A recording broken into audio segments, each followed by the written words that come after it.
that it would indeed so many be... developments, so many news, but as I mentioned, we are in a much more better mood. Okay. We are returning back. I'd like to turn to General Kellogg now. You have just said in the past couple of hours that Europe won't even be at the table in any peace talks. Well, you define at the table. How should it work? How should it work? How should it work if they're not there? Because Trump has said Europe needs to own this. Well, I think when you say Europe needs to own it and at the table, what I've defined as when I say my definition of at the table, when you're actually sitting down there, you don't. To me, that doesn't mean the interests are not taken part of it. They're not considered. They're not used. They're not developed. That means at the table. You have an ability have input. But when you've got those three, really two engaged partners with, you got Russia and you got Ukraine fighting right now, and President Trump coming in is differently to basically be, for lack of a better term, however you want to use it in the English language, like an interlocutor or mediator. But he's going to think that he's going to do this alone is wrong. We've never said that. It's all a definition of terms. When you say, and I think this is where I would challenge anybody out there. When you look at it, we've always said, when we talk about America first, we say America first has never been America alone. We've never said that. We've never said we're an isolationist or it's an isolationist policy. When you look at what Donald Trump has done, and I challenge people, I said, this war's been going on for 3 years. 3 years. Okay? Just 11. Well, 11 years, but we're talking 3 years with the Russian engagement. When they engaged, when you look at that, this is what happened when you had a president of the United States said minimal intervention may be okay. Now, the definition of minimum intervention is considerably different than mine. But tell me here, this audience, since you shouted it out, what did Russia do when President Trump was president of the United States? He did nothing. Nothing. He did it under President Bush. He did it under President Obama. He did it under President Biden. He didn't do anything under President Trump. And we've always worked that way because he leveled the playing field to do that. And I think that's when you look back and you say to people, well, how is America going to do this? How is it going to work? When we say peace through strength, that is originally an American term. And he's looked at it the same way. And so we have had the model, President Trump's had the model, that once we come up with a peace arrangement, a peace deal, then we were going to work and making sure that that's enforceable. It's a good deal. It's a fair deal. Go back to what President Trump said in his UN General Assembly. And I'm going back on history because, remember what the famous poet said, George Santana said, if you forget a history, be prepared to repeat it. Well, we basically go back to the first UN General Assembly speech. President Trump talked about America first. That's all people remember. The second half of that speech was about national sovereignty. And he talked about the sovereignty of nations. And he said quite clearly in that, if a nation fights for its sovereignty, we will be with you. And he's done that. So this is where I said the challenge is, when you say things like that, you put it on the negative, and I put it on the positive. That's there. The last 3 years, or 2 years, the previous administration, the concern that President Trump has, when you look at what happened in Ukraine, he says, well, I want to, we stop the killing. And the level of killing, and we all know this, you're at World War II level of death. When you look at the destruction, let's use a city, somebody made a comment of Mariupol. When you came out of there, that's a city the size of Denver, Colorado. It's the size of Atlanta, Georgia. It's destroyed. When you look at the amount of death and destruction within Ukraine, so which is massive, the level of destruction in Ukraine it's 3 times the amount of death for the Ukrainians alone that Americans suffered in the Korean War and the Vietnam War combined over 11 years. So my take on this is if you think you can kill your way out of this war, you can't. Okay, it's not just killing alone. It's quite. You're going to have to have a comprehensive plan, a plan that has worked with the allies, working together. But it's going to be a comprehensive plan. I know I went over my time, and I got you on that one. It's okay. I'd like to get the response from the Polish foreign minister. We heard this morning the NATO Secretary General basically say to Europe, stop complaining, make a plan. We understand that there will be a summit on Monday. Perhaps you can confirm that. What leverage do you have to get back in the game? What's your plan? Well, to convince President Putin to become more reasonable, we have to convince him that the price that he would have to pay would be unacceptable. This is a classic colonial war. They usually take a decade. Look at Vietnam, look at Algeria, look at Angola, Afghanistan. Shorter than that is a bonus. Russian economy is starting to suffer. If we convince him that we are not eager to go back to business as usual, that we can sustain it for longer than he, then he'll make a deal. So our plan should be to stay the course, to continue supporting Ukraine and to support Ukraine in its defense for as long as Ukraine is willing to defend itself. Stay the course without the Americans, or? We made that clear in our announcement. Because they don't seem as if they're in it for the long haul. Perhaps I'm misunderstanding the general, but. Well, I agree with the general that if it could be ended quickly, of course. Everybody wants peace. You know, Putin wants peace, but on his terms. The question is, how do you get to a deal that everybody can live with? And if it can be done faster, great. But in my mind, to get to it faster, you should prepare for the medium term. The first time I will disagree with Radek. Putin doesn't want peace. He wants war, because for him, war also is an instrument to control his society, to control his country and regions. If we are speaking about true reasons why he wants war. But if you capitulated, he would have peace, right? So he would prefer not to pay the price. I'd like to turn to the UK Foreign Secretary. I mean, the UK always likes to say that you have this special relationship with the United States. And through that lens, I'd like to ask you what your plan is right now. Follow Trump, try and build a bridge between the US and the EU, present your own plan. Let's step back for a moment. It was the US and the UK that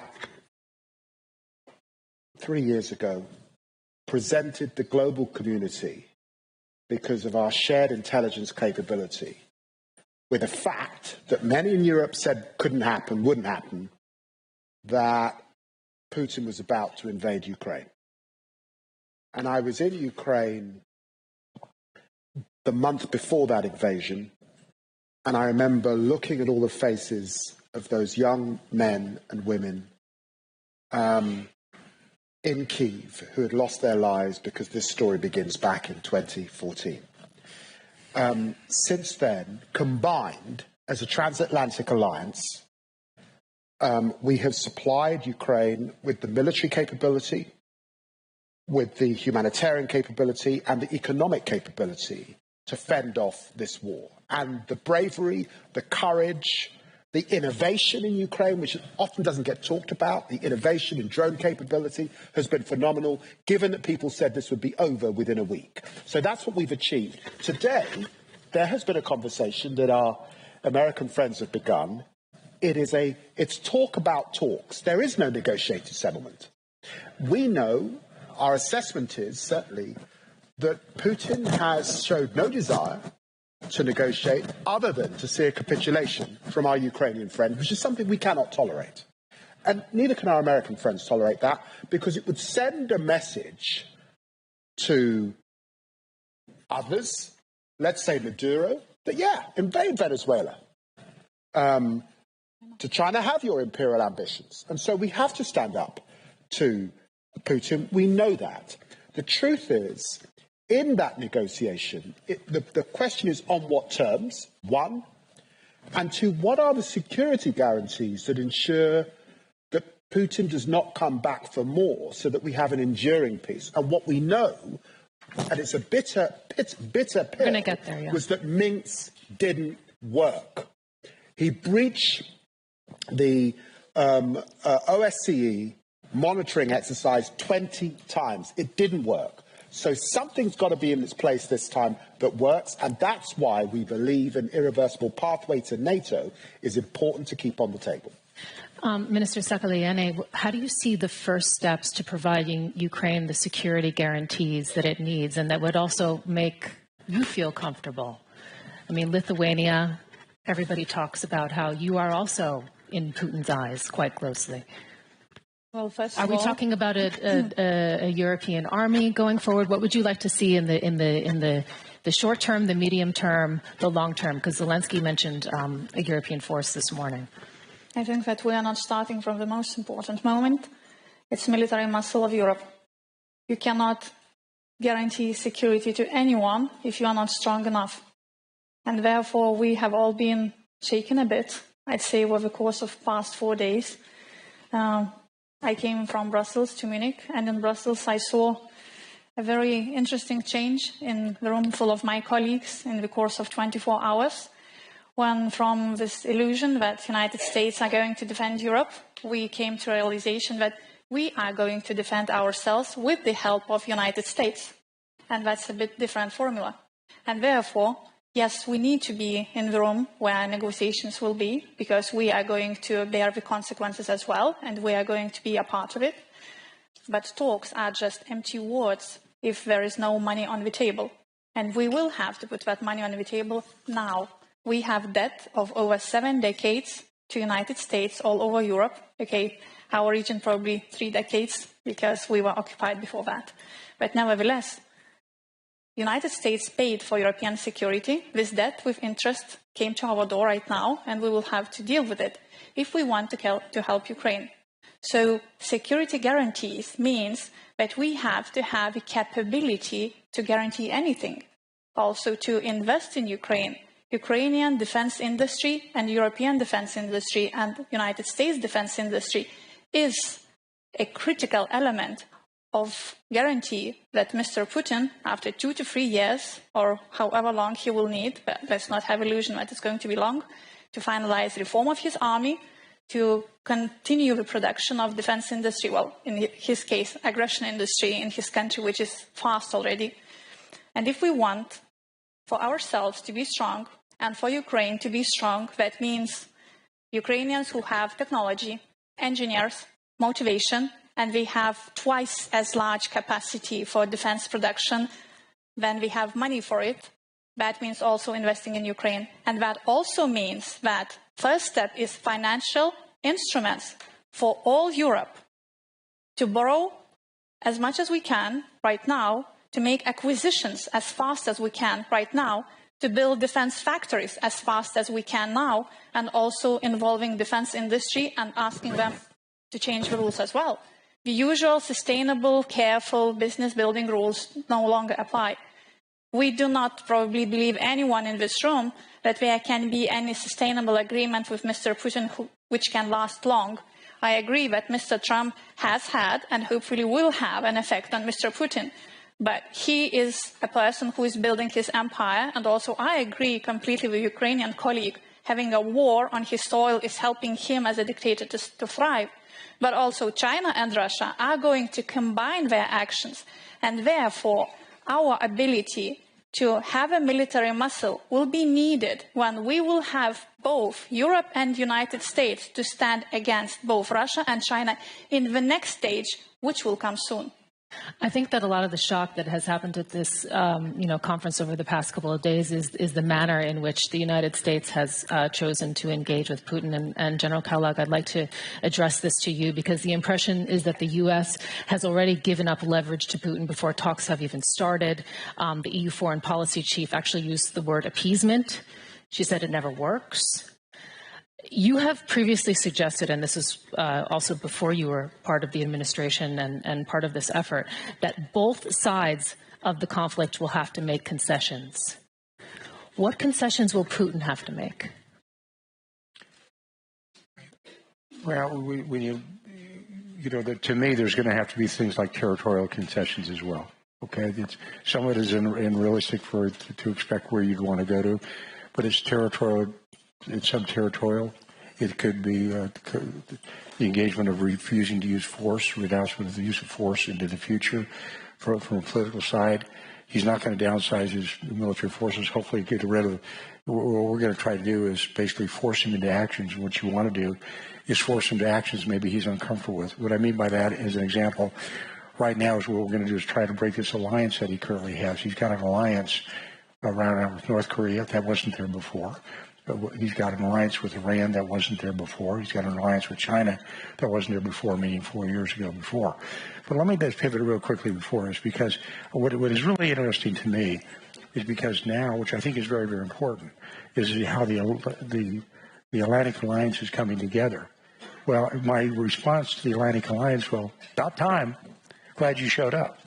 Because we said over 4 years ago, we said it quite clearly, the NATO alliance made a clear declaration in 2014 in Wales that by 2024, that they would have 2% of their GDP in defense, of which 20% was modernization. We still have 8 members of NATO who are not there. It took a long time for these nations to get there. Congratulations to the Poles, who are now leading the pack, with they're well over 4%, getting to 5% on the defense. But that's a question you want to make, and I understand it. How? I mean, you said that you're going to force Putin to do things. How exactly are you going to do that? And will it be because, I mean, Zelensky said this morning, he was very clear, he wants sanctions on the front end, not on the back end. He wants them now. And more sanctions, and the challenge is that on the table? Well, when you say concessions, of course they're concessions, because both sides are going to have to give. I mean, you cannot say... No, he wants sanctions. He wants more sanctions against Russia. Let's use sanctions as an example. I think it's a great example. And it's a great example to use it. And right now, most of the nation that's here have sanctions, and we're going to stay on sanctions just for a minute, but one of the sanctions they talked about is what it's driving Russia. It's really a petro state. 70% of the money they are getting to fund this war comes out of petro, oil and gas. Most of that is going through the shadow fleet.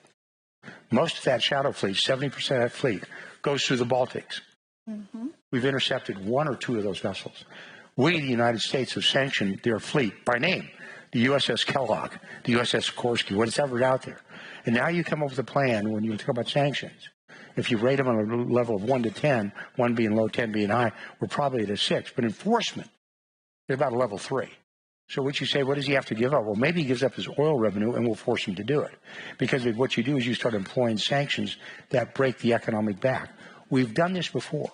We've seen this before. Trump has seen this before.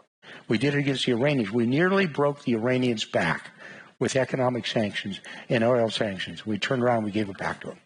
So this is a point where you say, what do? These are the kind of things you do. If you think, to me, this is just me, if you think you're going to kill your way out of this, you're wrong, because you have a lousy review of history. Because what I mean by that, this is a nation, we're talking about the Russians, that were willing to lose 700,000 in 6 months in the Battle of Stalingrad. They're willing to sacrifice hundreds of thousands of their soldiers in a fight, in a great fight by the Ukrainians. So much so they're bringing in North Koreans. They're not bringing in North Koreans because they think it's a good idea. It's a tell. The tell they're saying is they've got a problem with manning. They've got a problem with soldiers. So you make them pay the price for that. So it's not just one thing. It's just not the metric of saying it's kinetic, military. You've got to balance it all. It's across the board. Too many times what we devolve into, we're saying, well, it's a manning issue. It's a killing issue. It's an aircraft issue with fighter bombers, artillery. It's much more than that.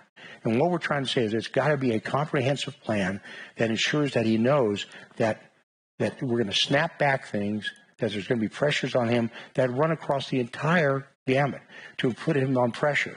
Military pressure alone won't do that, because he'll just mobilize. He's pulled tanks out of mothballs. He's pulled tanks out of museums. He can use to bring in North Korean troops. So what do? You attack things other than just kinetic. You don't dismiss that. Right. But you attack other places as well. Minister Sikorsky, I'd like to ask for your response to that, and also if you can give us a little bit more of a sense of what's happening on the EU level and the conversations that are happening right now that you're taking part in. Because, Zelensky saying that in addition to security guarantees from the United States, at least 200,000 European peacekeepers would be needed to prevent a new Russian attack after any ceasefire. You're the driving force, of course, behind EU discussions on joint financing of defense. You also hold the rotating EU presidency until June. Do you have the feeling right now, because, there's always been this conversation about a common EU defense. Is this the moment right now for the EU? Is this the moment where that's happened? Is the will there from your partners, especially Germany and France? We've been talking about European defense for decades. There was even a treaty in the 1950s. There were announcements made at the time of the Yugoslav war. Then there were the battle groups. We are now organizing a rapid reaction force, a brigade-size force. We've appointed a EU commissioner for defense and space. But defense is very expensive. It's follow the money is a rule. If we don't devote real resources, it will not be serious. And the resources have to come from somewhere. And the list of sources is limited, either from higher contributions by member states, or from unspent funds from the COVID bonds, or new defense bonds, or perhaps a rearmament bank modeled on the EBRD, but devoted specifically to nurturing a European defense revival. Whether we do this depends on whether people are scared enough. You've noticed that people spend more on defense the closer we are to Russia. But, you know, if we recognize that Putin is a threat to all of Europe, then it is not fair for us, border countries of Europe, to be landed with the entire cost of defending more comfortable countries and richer countries to our west from this common threat, which is why it makes sense to share the burden through the European budget. We have a defense budget. It is called the European Peace Facility, where we contribute in proportion to GDP. Unfortunately, disbursements from it are being blocked by one European country, Hungary. And I hope General Kellogg can help us to persuade Hungary to stop blocking these disbursements, because times have become really dire. We have a leader who has appointed himself as someone who can decide who is a nation and who isn't, who has broken taboos established by two bloody civil world wars, that thou shalt not change borders by force. So yes, I do believe that the hour has come to treat European defense seriously. Secretary Lemmy, you have been quite skeptical about Putin's intentions, as you've highlighted earlier. It's interesting to note that he's not talking about compromise, actually, at this point. He's talking about his concerns being recognized. That's the language that's been coming out of the Kremlin. And through that lens, I'd like to ask you, how do you see Putin not walking away a victor if a ceasefire or a peace deal is brokered? Well, this is where we learn from our shared history and shared understanding. It was an American diplomat, George Kennan, who wrote a long telegram back to the United States that begun the foreign policy of containment of Russia. And in crafting that policy, which was a shared policy, we understood two things.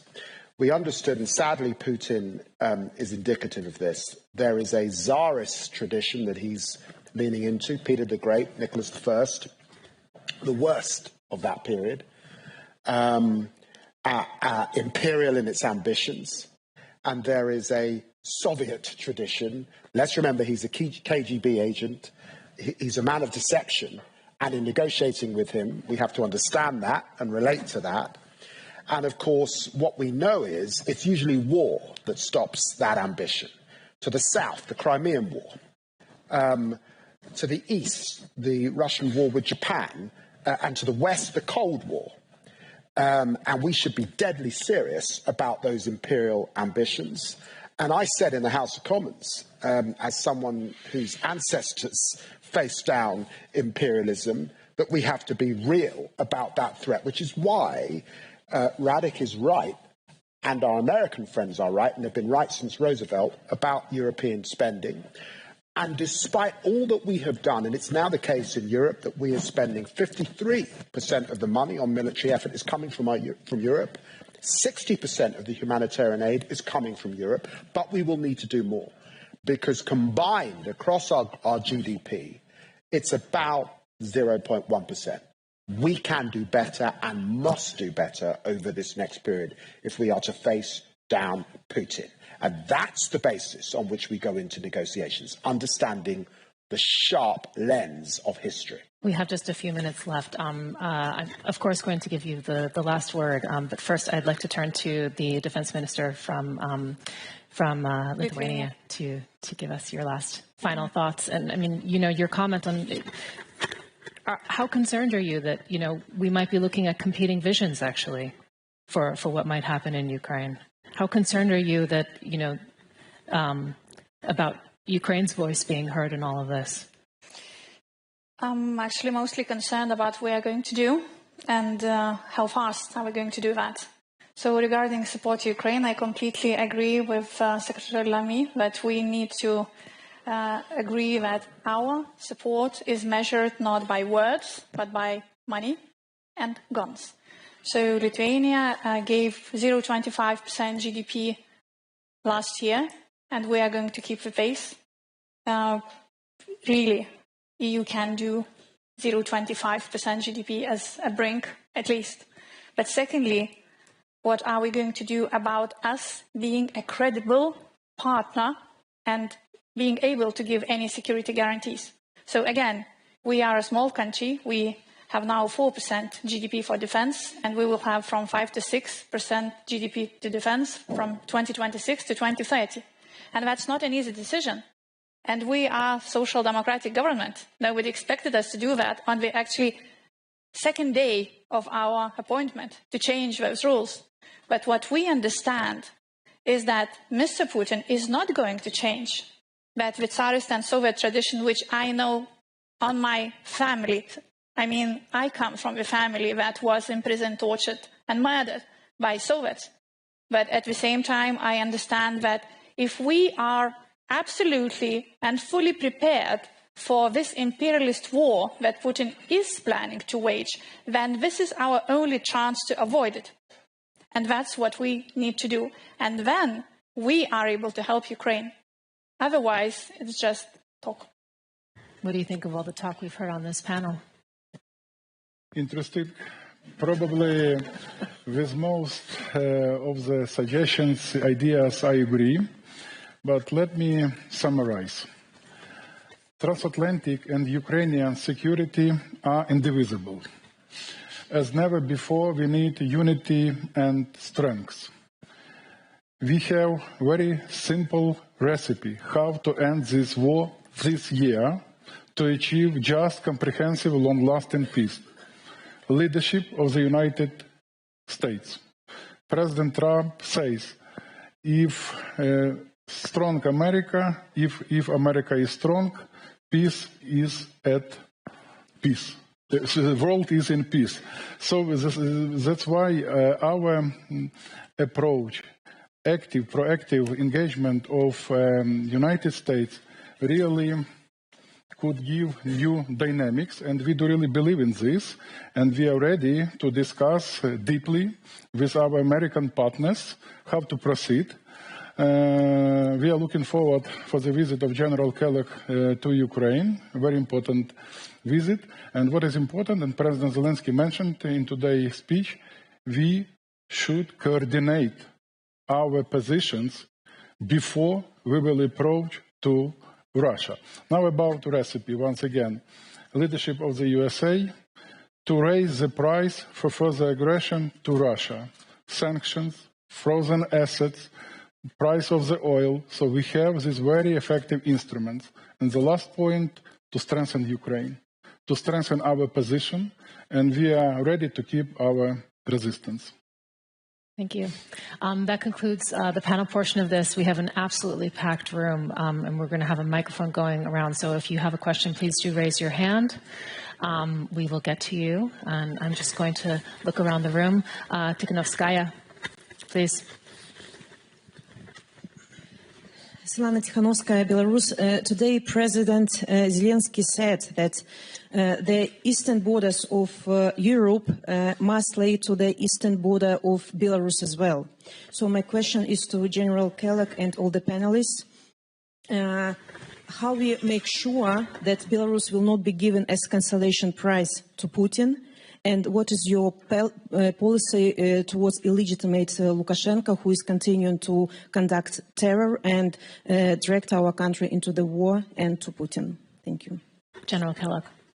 Let me sure I got the question right. How do we prevent further escalation? Cuts down to the right. Will Belarus be used in this as a pawn in a geopolitical game? Well, they already are. As a bargaining chip. Well, they already are. Belarus has already been used as a pawn. I mean, when you look at it's some of the attacks basically emanated, and fortunately there was a lot of resistance within Belarus, and it's a weak partner, but it's still a partner of Russia right now. When you talk about expansion of it, I think what you have to do is like anything else, and it sounds, because we're now talking almost in a large general context, you can't appease aggression, okay? And that's the reason I keep coming back to the challenge. I said, with this administration, and probably the question was, what did you talk about last year here? What did you talk about the year before here and time before? But that's my challenge to everybody here is I said, look, you cannot show me where we allowed aggression within a Trump administration for 4 years. You can't. You can't do it in Syria when they used nerve gas. You can't do it when they used ISIS, which at that time was the size geographically of Great Britain. You can't say the same thing about Iran with Soleimani. We can't say the same thing when we made sure things happened all over the world. This was a man who said, if you attack an American in his last State of the Union, if you attack, not kill, if you attack an American, your life is forfeit. And months after that, we put an entire SEAL team, our best special forces, into one country in Niger and Africa, and it's illustrative, to get one individual who's kidnapped by bandits. And we were willing to do that. So the point is, you almost have to trust the man and trust the discussion. What you were talking about is what has happened in the past history. And somebody said before that with the invasion of Crimea and before, what's the past history? Don't put that on us. Okay, this kind of goes back on you, on the European environment. But we have a track record, the Trump administration, of 4 years of what's happening. We've been in power, the president has been in power for 25 days. 25 days. But we made very clear that this war must come to an end. That is not what you heard from the last administration. You know, to me, the last administration said, and I know I'm veering away from a little bit what you asked, but as long as it takes, as much as it takes, that's a bumper sticker. That's not a strategy. At least come up with a strategy to do that. And I see Senator Wicker in the audience, who runs our great Senate Armed Services Committee, and he knows, because when I went to Ukraine last time, I went in front of his committee and I explained, this is the way you have to do it. And the explanation I gave to him was that was a piece of strength. When will we know what the Trump plan is? What's the time frame? For 25 days, I mean, maybe if you give us within 30 days, we might. Well, he's already called Putin. Yeah. He's called Putin. So. Well, that's pretty good considering that Biden didn't call Putin for 3 years. Okay? And the fact of the matter, the way you like it or not, you have to talk to adversaries and friends as well. You know, when you think about it, I had a great Secretary of Defense, General Mattis, once say, I may not like this son of a bitch, but I got to talk to him. Well, the fact of the matter is that's there. But I think don't put on the problems of the last 3 years, which was accepted, on us when we've been there for 25 years. Go back and look at it. We're going to take another question. So we have a number of hands right here. Maria Ivanova, member of the Parliament, Ukrainian Parliament, European Solidarity. Dear General Kellogg, just for your information that the Russian aggression has been started in 2014. 16,000 Ukrainians have been killed by Russian army. And that is why before 2022. And that is why, of course, we really thanks for all the support you have done. But don't make Putin great again, because we see what is going on when in such messages detoxing Putin and detoxing North Korea, Iran, and all other authoritarian regime. So please make democracy great again. And here we are together with Europeans can make it together, because we are fighting for 11 years and we are ready to fight further together with Europeans and together with you. That is why my question is, your strategy is to stop the war or to win the war? Thank you. And can I just... Go ahead. Well, I think the question is, what does winning look like? And I think you have to ask that yourselves. This question, that's a Ukrainian question, because you're fighting for your survival. By the way, let's be totally honest about it. So the Ukrainians have fought valiantly. What you have done, the sacrifice you've made is incredible. And I've been to Ukraine, and I've been pretty far east and seen Izum and places like that, and I know what you've done and what you've gone through. And I think it's one of those, but the first thing you've got to do is, like I said to somebody earlier today, it's like when you're treating a casualty in war as a soldier, the first thing you do is you stop the bleeding, and then you treat for shock. But the first thing you've got to do is stop the bleeding, because you cannot sustain levels like this. And that doesn't mean you don't, you make it a steel porcupine or make it the Sparta of Middle Europe, whatever it's going to be. And that should be well thought through. But I think part of the question is, if you keep fighting, or do you want to set, this is it for the long term, we want to do it. I remember going back to Konrad Adenauer, who was the first chancellor of Germany. He wanted to unify Germany. Without question he did. But he looked over the long term, and he said, maybe this is what we look like. When you look at the Baltic states, which were subjugated by the Soviet Union after World War II, the United States never recognized that. It was called the Wells Doctrine. And we said, you can occupy the land, but we as the United States, we do not acknowledge the fact that this is your territory at all. So this is one of those when saying, okay, this is part of the process. We have to figure out, what does it look like? If you're thinking about victory in World War II terms of signing a peace treaty on the deck of the USS Missouri in Tokyo Harbor, that is probably not going to happen. But you have to look at it a little bit differently and for the long term. And that's what we want to do. We want to send a message that aggression is not acceptable, and that the freedom and sovereignty of a nation is acceptable, and that's what we want. And those are the hard questions we have to ask. We have to address it. We can't run from it. But we also cannot be, I believe, from the west and from the east or north and the south, we cannot be Pollyannish about it. You cannot hope for it, okay? Hope's not a method. It doesn't work. So the reality is, where do you get to? And part of it is we want to make sure that there's a sovereign, stable, successful state of Ukraine. That's the big one. And we obviously, that is done through stopping Russian aggression. We understand that. But the final details of that are something that has to be worked out, will be worked out. And one of the people who have to do that is your president, President Zelensky, and then getting them together, whether you like it or not. Adversaries have to talk. We have to move on to the next question. We have many. Here you go. And one for you. Thank you. Bob Dane from the Klingendahl Institute. General, you're being asked quite a lot of questions. Thank you for interacting with us. Go to somebody else is quite all right. Much appreciated. Now, I have a question as a military man, because the ceasefire is going to be incredibly difficult. We know from the previous ceasefires, the Minsk agreements, I used to work for the OSCE, that was violated almost every single day for a period of 8 years. And this line of contact is much longer. And as a military man, you know well the complexity of these weapon systems, artillery, drones. Do you have some idea already on what will be needed even to monitor and enforce such a ceasefire? And what happens if it's violated? And I would just very much. Yeah, and I would like to also add to that. You have, first of all, what security guarantees is the United States willing to provide to Ukraine? And there's a bit of a dilemma here, because you have on the one hand Zelensky saying that if you're not willing to provide security guarantees and the EU can't fill the gap, then he wants an army of 1.5 million. They have about, I think, 800,000 right now. And Putin, that's an absolute no-go for him. How are you going to handle that in any sort of negotiation to get them the guarantees that they need to secure some sort of lasting peace? Well, one of them is, I kind of alluded to it, and I'll go back to it. But the first is, to be very candid with you, I do not speak for the President of the United States. The President of the United States speaks for himself, okay? And I will not say that this is a decision of the United States. I got 0 electoral college votes this year, okay? I got no votes, right? He did. He's the president. His commander-in-chief under our Constitution, he makes those calls. He'll make those calls. We as advisors make recommendations.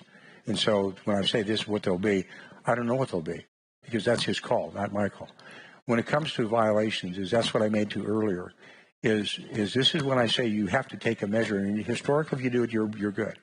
How do you respond to a violation or a ceasefire? We have proven that. Donald Trump has proven that. That's where he made that comment about using SEAL Team 6 for one American farmer that was captured and taken prisoner in Niger, and we sent an entire Special Operations SEAL team from Dam Neck, Virginia, all the way into Africa and respond. That's why we responded on a nerve gas attack against Assad by putting 71 Tomahawk land attack missiles in there. The response is immediate, it's violent, it's overwhelming. That's how you respond to ceasefires. You don't respond to ceasefires by going, gee, that's okay. Okay? And the measure of the man, and I've seen it happen in 4 years, is a willingness, the willingness to use force, because that's a key part of deterrence. Because what you're asking about is on a violation of a ceasefire is how do you establish deterrence? You can have all the capability in the world that you want, but if you don't have the will to do that and the will to execute, then it means absolutely nothing. And ceasefires mean nothing. Okay, we're going to take another question. Yeah. I just want to make this point on behalf of Ukraine. We have a shared responsibility because it was us as allies that encouraged Ukraine to give up their nuclear weapons, and I know that there is a discussion in Ukraine that had they not done that, they would not be in this situation. The truth is, when you look around the world in different conflict zones, there are different security guarantees. The United States effectively has security guarantees with Japan, with South Korea. There's Article 5 with Israel. There are different security arrangements. This is a long border. There is drone capability, which we learn from, that can provide some of that guarantee. But in the end, what I think we'll be thinking about, and I know we're thinking about, is what does Russia fear? What stops them breaching the guarantee? And that is the detail. That is an alliance we're getting into. And of course, Ukraine will want that guarantee. And even if they were to be admitted to NATO, there is a path. They would need those guarantees even before that irreversible pathway that we set out back in September. Okay. I'd just like to explain, because we're also streaming this on YouTube Live, why the General is getting so many questions from the audience. Here at the Munich Security Conference, we've heard a lot from the Americans, but this has actually been the only conversation that a member of the current administration is engaging in, both in a panel setting and also taking questions from the audience. So that's why this conversation has been dominated in that way. There's one more question here, and then this is the final question. Thank you very much. Pavel Popescu from Romania. General Kellogg. I remember, definitely, yeah. I remember the meeting we had 3 years ago when we were discussing about these topics. First Trump administration, President Trump said lots of things which Europe didn't like. Lots. He said lots of things that Europe didn't like in the first administration. And he was right. We like it or not, he was right a lot about a lot of things we had to do right. We have to acknowledge that. Second Trump administration, we leave it now. We see the same style, we see the same type of requests, but we see something that we've seen these days here. It's an elephant in the room. We see parallel with the same request, like in the first Trump administration, some direct and non-direct signs in supporting right extreme parties in Europe, which, by the way, are voting in our parliaments against the defense spending. In my country, the presidential candidate, and I was the head of the National Security and Defense Committee, voting for the $6.5 billion spend of F-35s to defend my country first, and because of our strategic partnership. In my country, a candidate spoke against that contract, addressing people that this is a very bad thing to spend money on F-35s for our defense. My question is, how will you deal with this kind of narrative while you will try to convince Europe? And I agree, we should be convinced we should do more about that. And I'm a big fan of that. But how will you address this challenge while supporting the voices which got the vote because they don't want to spend money on defense? Well, Thank you very much. I think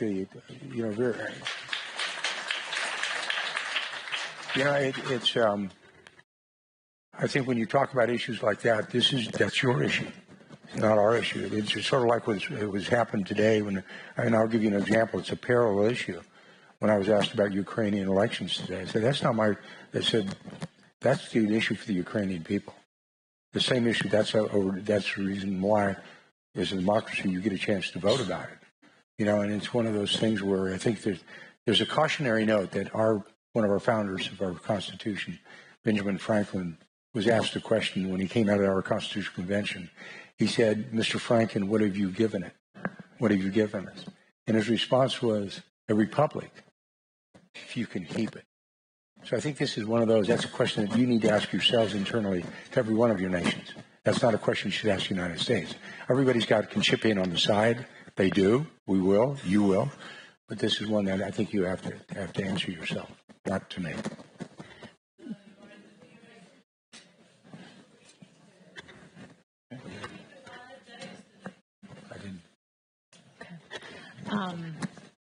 Minister Sevilla, I would like to ask you to have the final word, to bring it all together for us. What are the next steps for Ukraine? This morning when we heard from Zelensky, he said that he was essentially available for a meeting with Trump.